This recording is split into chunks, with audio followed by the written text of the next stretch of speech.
这里的人穷得要命，但他们天天喝的脏水却让欧美富豪羡慕不已，甚至有一些上了年纪的富豪专程坐飞机前来，只为喝上一小口。在欧美这水价值千金，但这里的黑人并不懂这些，只知道在状态不好的时候喝上一些，第二天就会很舒服。甚至还有黑人试过连续喝30天这水，看身体到底会有怎样的变化。刚开始的几天并没有感觉到任何变化，只觉得它柔润甘甜的很好喝，心情都跟着变好了。随着挑战的继续，他感觉状态和刚开始很不一样。经过取样分析才得知，这水里竟然含有60多种植物基营养素，这便是被称为水中黄金的白桦树脂，是桦树用来滋养新芽的营养。然而它每年只有10多天的采汁期，一旦错过就一滴都没有了。一棵20年的白桦树，每天平均产值仅1到1.5千克，每一滴都是大自然的馈赠。加上它喝起来自带甘甜，口感细腻柔润，一直受到富人们的追捧，价格也随之暴涨。幸运的是，在我国长白山以及小兴安岭地区就拥有着大量的白桦树林。近些年，我国也开始重视起白桦树脂的开发，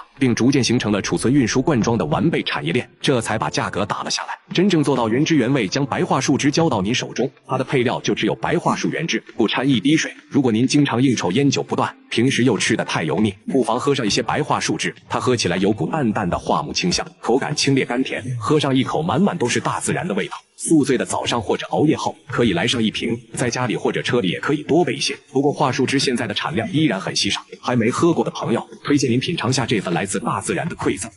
大妈每天都在脸上拔罐，起床第一件事就是拔罐，拔罐的数量还越来越多，从1个罐到现在的6个，脸上都快塞不下了。工作的时候拔，逛街的时候也拔，脸上都红肿淤青了，却依旧继续拔罐。最急的是她老公，怕她拔死了，也试图阻止她，但她根本不听，还说老公根本不懂自己。现在反而变得越来越离谱，觉得白天拔罐根本不够，甚至连睡觉也开始拔。一夜过后，脸上红肿得很严重，她却说真舒服，说着还要给记者试一试，直接拔了2罐。片刻后，记者就被拔成了猪头。大妈说：“你看你湿气太重，都露原形了，以后要多拔罐才行。”记者摸着自己的猪头，而不是摸着自己肿胀的脸，没敢说话。现在大妈每天逛菜市场都顶着6个罐罐，众人议论纷纷，但她毫不在意。路过的大妈终于忍不住了，问她为什么要伤害自己。大妈终于说出了原因，原来她之前做生意意外破产，别人都说因为她面相不好导致的。有次看到别人在腿上拔罐，她突发奇想开始在脸上拔罐，慢慢的发现皮肤竟然变好了，甚至还有瘦脸的效果。从那以后就开始在脸上拔罐。拔罐对皮肤真的有好处吗？大家带她来医院，一番检查后，医生表示她皮肤弹性很差，拔罐不能说对皮肤非常有好处，只能说完全没有，甚至还有反效果。不过大妈却坚持认为自己的皮肤比过去好多了，完全不把医生当回事，还当着医生的面拔上了火罐。医生看得很迷惑，最后表示随她去拔，但不建议她每天超过30分钟，否则会给皮肤造成很大负担。大妈感觉医生说的应该有点道理，最后表示自己会尽量降低拔罐时长，大家千万不要模仿哦。大叔养了一屋蚊子，竟然是为了给孩子吃，用网兜在墙上这么一搂，就抓了满满一袋。但这仅仅是孩子们的开胃菜，还说孩子最爱吃的其实是苍蝇。接着他来到一个塑料桶前，说这一桶就是孩子的主食。掀开盖子，那味道比鲱鱼罐头还要臭，绿头苍蝇漫天飞舞。大叔说这是10天前买的鸡肠子，在室外整整发酵了10天，就生成了这些苍蝇。那到底是什么样的孩子会喜欢吃这些东西呢？大家好奇地跟着大叔来到一座大棚，大叔把抓到的蚊子全放了出来，瞬间就跳出来了上百只树蛙。原来他口中的孩子就是这些树蛙，小小的一只非常可爱，抓蚊子也是一把好手，一口一个那是真香。随后大叔又把苍蝇放了出来，看得出来树蛙确实挺爱吃，口感比蚊子好多了，一口下去还会爆浆。大叔一共养了3个大棚的树蛙，一座大棚里就有1000只。他说养树蛙纯粹是因为喜欢，自己把树蛙当成了孩子，树蛙也都很喜欢大叔，只要大叔出现，树蛙就会跳到他身上，很快身上就爬满了10多只。不仅如此，他在家里也养了一缸，就连吃饭也和树蛙一起。大叔说这样才有食欲。家人都不理解大叔的爱好，尤其是儿子，和树蛙比起来，感觉自己不是亲生的。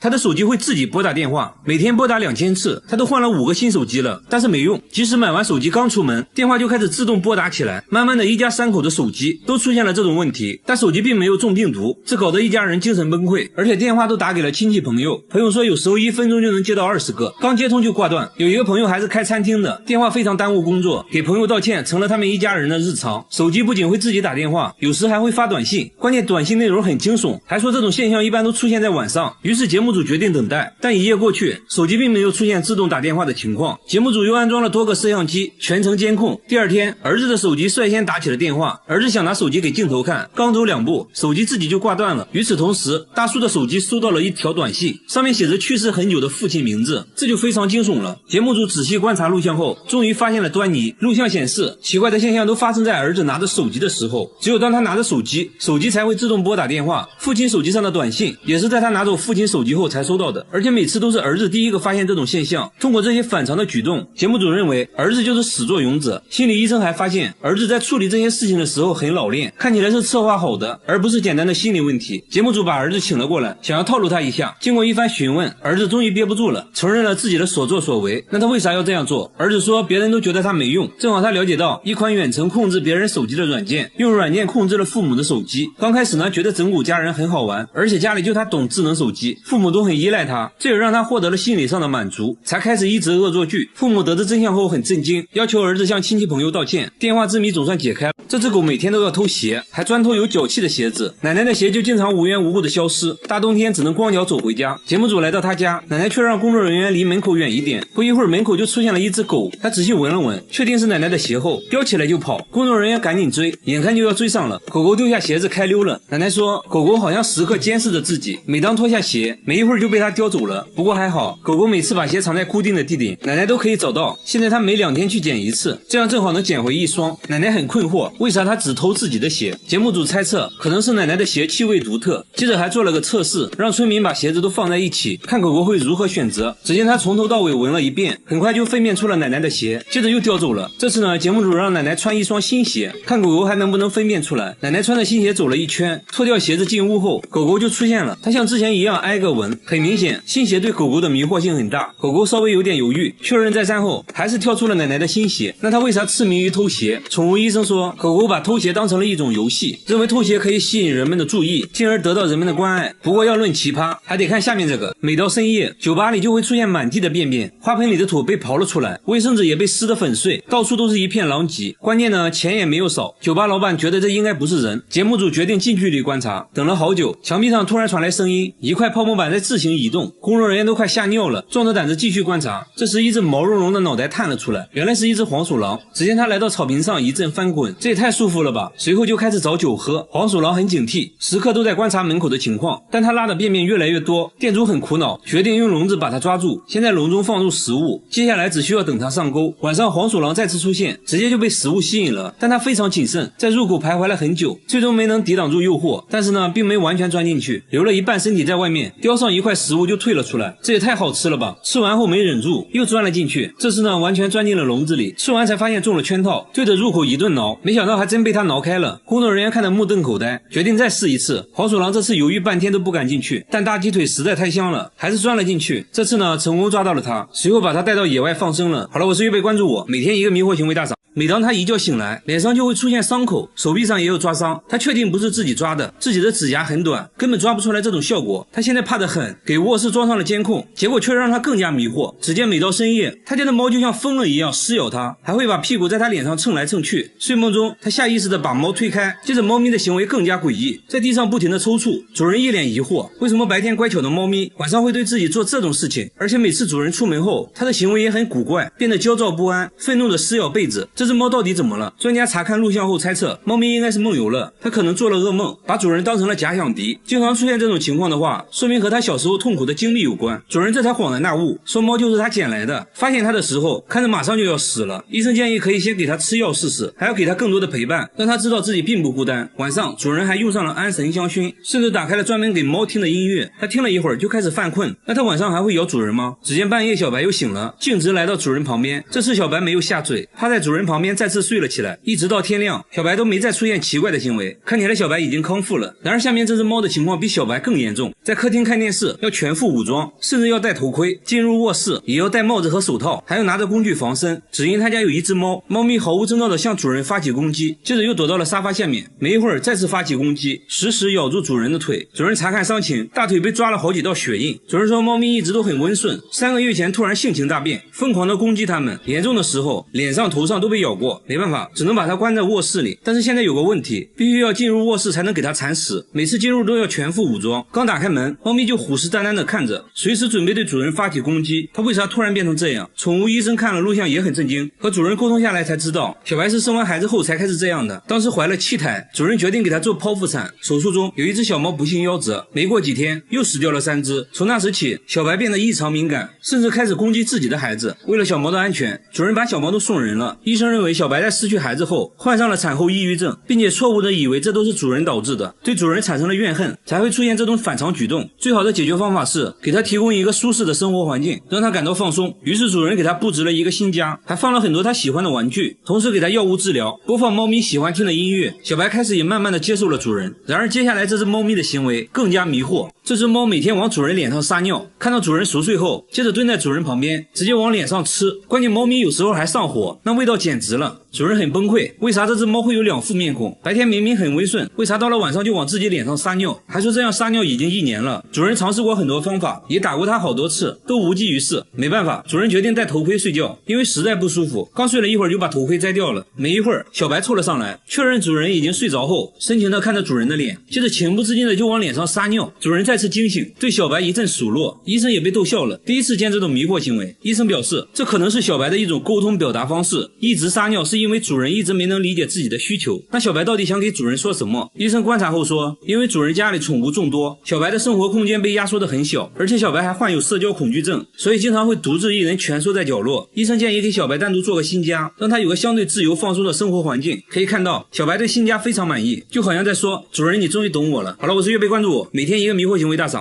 他吃冰淇淋要加辣椒酱，一口下去冰火2重天，还说口感很像奥利给。咖啡里也要加入半瓶辣椒酱，搅拌一下一饮而尽。他说餐厅的辣椒一点都不辣，会随身带着一瓶秘制辣椒酱。吃炸酱面要先来上1勺免费辣椒，再加入自己秘制辣椒。好家伙，直接成了辣椒拌饭。旁边大哥闻了一下就辣到咳嗽，吃完呢接着喝点水，水里也要挤入辣椒酱。更奇葩的是，喝感冒药也要加辣椒酱，还说这样容易出汗，好得快。剩下的一点药汤里再加上米饭，这样更有食欲了。感冒好了就要吃烧烤，喝啤酒那自然少不了辣椒酱，喝这么一杯顶过去2杯。不仅如此啊，连他7岁的儿子都酷爱辣椒酱，米饭必须拌辣椒才能吃，连黄桃罐头都要蘸辣椒。刚开始工作人员还以为是番茄酱，尝了一口，厉害厉害。和他爸爸一样，他喝水也只喝辣椒水，不仅是辣椒，各种各样的芥末也是他的最爱，如果不给吃他就会哭。那他们真的健康吗？经过检查，医生发现父亲患有严重的胃溃疡，儿子很幸运，暂时没发现问题，但医生还是建议少吃，毕竟正在长身体，要多吃有营养的东西。如果吃辣有段位，下面这位大妈也属于王者级别，她10分钟就能吃完1盆辣椒，这就是她今天的午饭。为了增加口感，她会用辣椒蘸辣椒酱，嘎嘣脆，好像吃黄瓜一样。她竟然没有丝毫反应，这该不会是假的吧？工作人员决定尝一下，咬下1小口，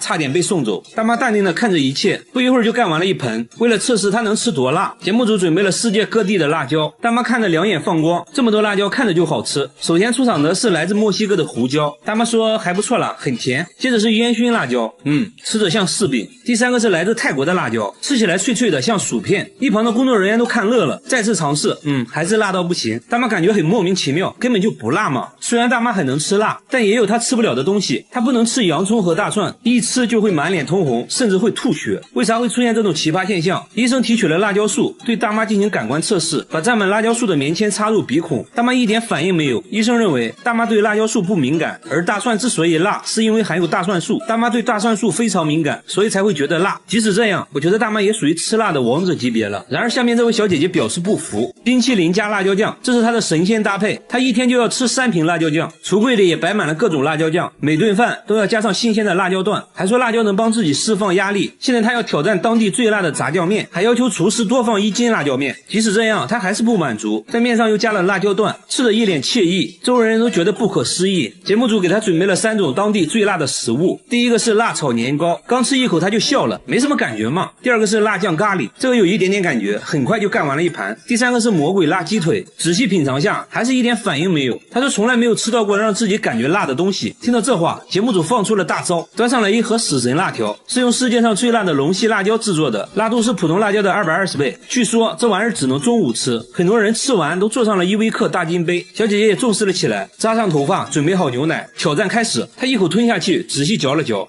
还不错。刚开始有点甜，后面有一点点辣，即使这样，他依旧一滴汗都没出。不过这样吃辣，屁股受得了吗？经过检查，医生说他患有轻微的食道炎和痔疮，必须要改变饮食习惯了。好了，我是月贝，关注我，每天一个迷惑行为大赏。他把风油精涂在眼睛上，一天就要用掉1瓶，边涂还边笑，说涂完神清气爽。大叔随身都带着2瓶，家里到处都是风油精，看电视的时候涂，开车的时候涂，半夜也要涂1次。最急的人是他老婆，怕他涂死了，而他自己却说自己根本离不开风油精。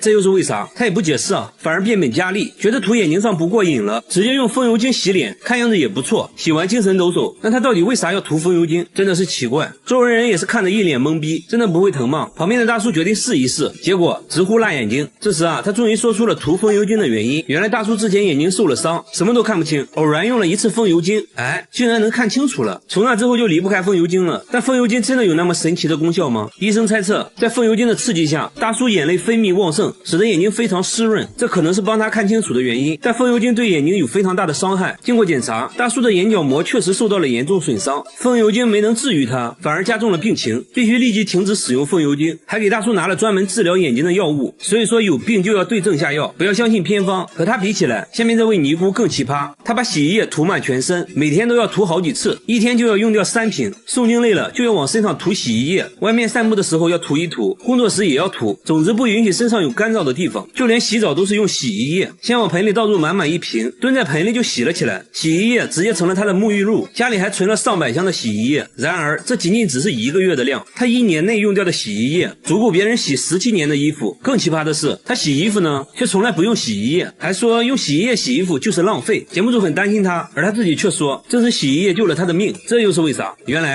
去年他遭遇了入室抢劫，受了严重的外伤，虽然恢复了健康，但皮肤依然瘙痒不断。有天实在痛到无法忍受，莫名其妙涂了一点洗衣液，没想到皮肤一下就不痒了，还治好了自己的脚气，从此就一直使用洗衣液了。节目组还是担心他的健康，带他来到医院检查，医生说伤口愈合的时候痒一点是正常的，但由于洗衣液的刺激，他的皮肤变得很干燥，还得了皮炎，必须停止使用洗衣液。他也很听话，回家就把洗衣液都丢了，用上了正规的护肤品。和他一样有奇怪癖好的还有下面这位奶奶，她把凡士林涂在眼睛上，每天用1盒，已经这样做了30年，涂完还要做眼部运动，耳朵后面脖子上也不能少，再挖上一大勺涂在膝盖上，说可以治感冒，脚上也不能少，据说治脚气一绝。肚子疼呢就涂在肚脐眼里，手上有伤口也可以用，还说能加快伤口愈合。凡士林在他这里可以说是包治百病，一天就要涂3次，家里任何地方都能找到凡士林。医生说虽然凡士林有滋润皮肤的效果，但是要适量。奶奶呢却什么话都听不进去，因为她认为自己亲身体验过凡士林的神奇效果。奶奶出门可以不带钱包，但不能不带凡士林。来到公园就开始锻炼，爬上爬下，看起来身体确实很灵活。这还没完，奶奶还展示了自己的绝活劈叉。要知道奶奶今年已经80了，然而她的迷惑行为还不止这些。晚上睡觉前会拿2个木棍在身上来回敲打，说可以疏通经脉。为了健康，她把大部分时间都拿来锻炼身体。那她现在情况如何？医生检查过后说奶奶的眼睛出现了角膜发炎，不能再往眼睛上涂凡士林了。凡士林带给奶奶的只是一种心理安慰，对健康并没有什么好处，运动才是她保持健康的最大原因。好了，我是月贝，关注我，每天一个迷惑行为大赏。他把鞋油涂在脸上，连续10年，每天都要涂1盒。10年来没洗过脸，除了眼睛和嘴巴，脸上都被厚厚的鞋油覆盖。鞋油干裂后，令他疼痛难忍。即使这样，他依旧每天涂抹鞋油，从1天涂抹1次，直到后来的1天涂1盒。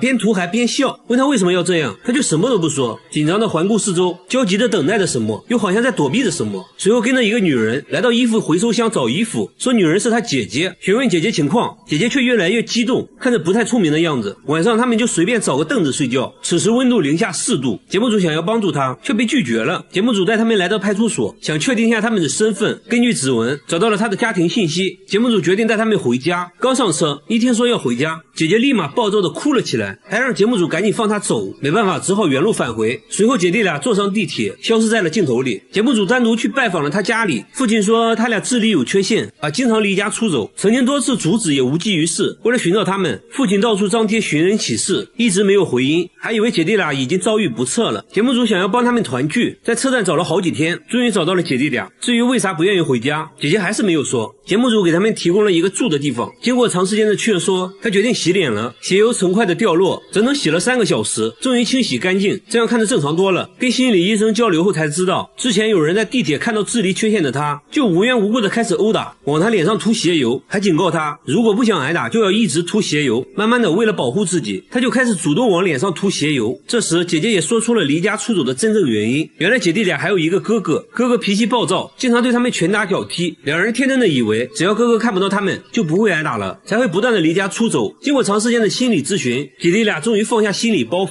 同意回家，一家人终于团聚了，还表示以后不会再离家出走了。仔细看，他家卧室的墙上居然会不停的出血，即使擦干后还是会有红色液体不停的渗出来，而且只有靠着床的这面墙会出现这种现象。把渗出部位打开后，可以看到红色液体是从墙体内部渗出来的，内部还填充了保温材料。主人说这种情况是2周前开始出现的，那天早上起来就发现墙壁出现一个硬币大小的红色斑点，他怀疑是身上的伤口印上去的，但是他根本就没有受伤，这就很奇怪了。他也没太在意，继续上班。下班后他发现红色斑点越来越多，用刀子把墙纸割开后，里面就开始渗出红色液体，这多少有点恐怖了，该不会里面有什么不干净的东西吧？随后节目组在渗漏处贴上纸巾，用摄像机全程记录，没一会儿干净的纸巾上就出现了红色液体，会不会有猫咪之类的卡在了里面？但主人说应该不会，墙里面没有任何空间，墙体厚度也就10多公分，为了保暖他们还填充了保温泡沫。更蹊跷的是，随着红色液体的出现，他父亲的身体变得很差，自己也发生了一些怪事。为了搞清楚怎么一回事，节目组找到了专业的装修师傅，师傅也觉得很奇怪，从来没见过这种情况，于是他决定上门一探究竟。一番检查下来，师傅决定揭开墙纸，瞬间一大片红色印记出现，这到底是什么东西？师傅看着红色液体陷入沉思，经过漫长的等待后，他终于讲话了。 벽에 코팅을 해주는 본드제 역할을 해주는 습기 차거나 시간이 오래될수록 색깔이 더 빨개져요. 至于墙壁里为什么会出现水分，是因为3个月前外墙被拆除了一层，无法阻挡冷空气，导致墙壁凝结了很多水珠。至此真相大白，一切都是虚惊一场。但是下面这家人的墙壁就多少有点诡异了。每到半夜12点，整个公寓的墙就会传来一种凄惨的哭声，但是墙壁看起来就是个正经墙壁。主人说，有声音的时候墙壁都会震动，并且整个房间都有回声。你可以想象一下，半夜12点，全方位立体环绕的哭泣声有多瘆人。主人说，声音是从3个月前开始的，每天晚上都会持续90分钟。随后播放了自己录到的声音。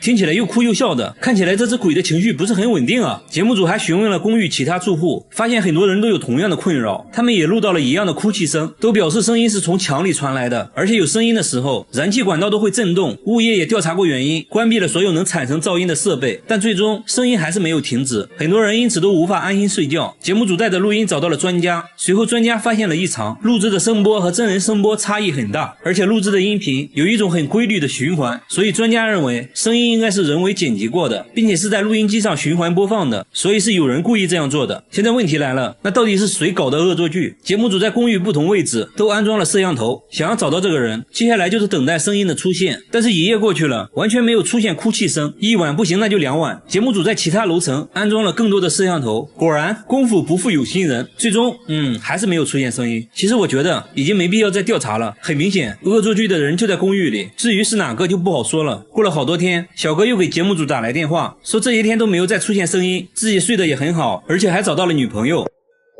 好的。同样遭遇灵异事件的还有下面这位大叔，他每次开车来到这个路口，后备箱就会不受控制的自动打开，就好像有什么东西要上车一样。这不，大哥拉着节目组刚来到这里，后面突然就传来声音，后备箱又自动打开了，即便手动关闭，他还是会当着大家的面自动打开，完全不给面子。但是除了这个路口以外，车子都是正常的，后备箱也不会自动打开，而且其他经过这个路口的车也没有发生这种情况，只有大哥的车会这样。即使在白天，只要经过这里，后备箱就会无缘无故的打开。大哥怀疑这个路口之前出过事故，有一些脏东西看上了自己的车，大哥越说越害怕，于是和节目组约定白天再研究。第二天，工作人员直接钻进了后备箱，拿着摄像机想要记录一下后备箱是如何自动打开的。一切准备就位，大哥开着车就来到这个路口，录像显示后备箱在没有任何外力的作用下又自动打开了，摄像小哥也没有发现任何异常。那现在只能使用排除法了。开车来到路边的汽修店，师傅仔细检查了后备箱的机械锁，也没有发现任何问题。那会不会是这个车型的设计缺陷呢？节目组又找来了同款车型，开车来到这个路口，一切正常，后备箱没有任何反应。没办法，最后节目组找到了 4S 店，师傅对车辆检查后发现车辆之前安装了后备箱遥控锁，问题可能就出在遥控锁上。师傅说，如果路口附近的设备频率和你遥控钥匙频率一样的话，等你开车经过就会出现后备箱被打开的情况。现在要做的就是找到附近具有相同频率的设备，随后发现相同频率的信号就是从路口的商店传出来的，而这个设备正是商店的感应门铃。节目组拿着设备想要测试一项，结果却并不能打开后备箱。原来只有相同的频率也不行，还需要频率的密码和车辆遥控器密码一样才可以。也就是说，这个路口肯定存在一个频率和密码都和车辆遥控器一样的设备，所以每次经过这里，后备箱就会自动被打开。至此真相大白，大哥决定更换遥控器密码，以后就可以安心的经过路口了。好了，我是月贝，关注我，每天一个迷惑行为大赏。